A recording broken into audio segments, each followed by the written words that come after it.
নজর রাখবো পরবর্তী সংবাদে।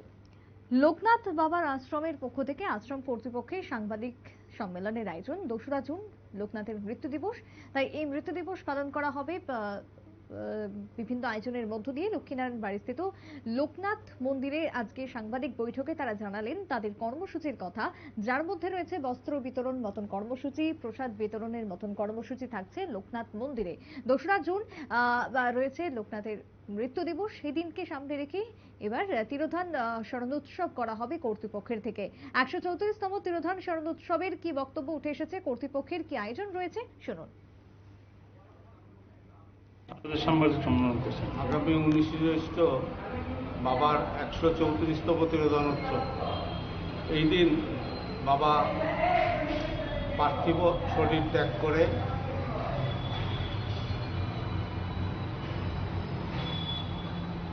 করেন। এই উপলক্ষে আমরা প্রতি বছরের মতো এবছরও বাবার তিরোধান উৎসব পালনের আয়োজন করেছি।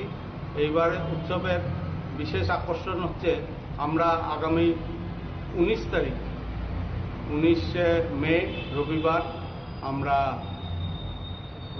স্বেচ্ছা রক্তদান শিবিরের আয়োজন করেছি এবং 26শে মে রবিবার, পরের রবিবার আমরা বৃদ্ধাশ্রম এবং অনাথ আশ্রম সমূহে ফল মিষ্টি বিতরণের আয়োজন করেছি।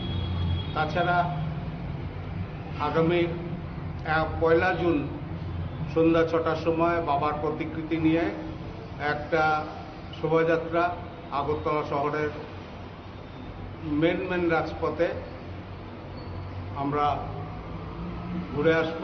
বাবার প্রতিকৃতি সহ আমরা পরিক্রমা করব এবং সন্ধ্যে 8:30টার সময় অধিবাস বাবার হবে।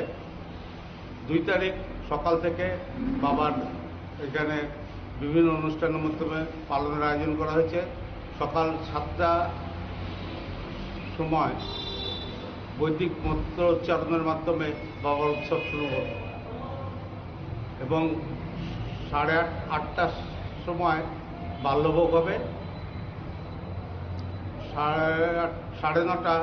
9টার সময় 8:30টার সময় হবে বাল্যভোগ এবং 9টার সময় হবে বিশেষ পূজা অনুষ্ঠান। এরপরে বাবা যেহেতু 11:42 দেহত্যাগ করেছিলেন, ওই উপলক্ষে আমরা 11:42 1 মিনিট নীরবতা পালনের জন্য সবাইকে আবেদন করেছি এবং আমরাও মন্দির প্রাঙ্গণে সবাই 1 মিনিট নীরবে থাকব। আপনারা শুনলেন মন্দির কর্তৃপক্ষের বক্তব্য। আগামী 19 তারিখ থেকে শুরু হচ্ছে তাদের আয়োজন এবং 2রা জুন যেহেতু মৃত্যু দিবস, তাই এই উপলক্ষে থাকছে একাধিক কর্মসূচি। সেই কর্মসূচির কথাই ঘোষণা দিলেন মন্দির কর্তৃপক্ষ আজকে সাংবাদিক বৈঠকের মধ্য দিয়ে। ছোট্ট একটা বিরতির পর ফিরবো, সঙ্গে থাকুন।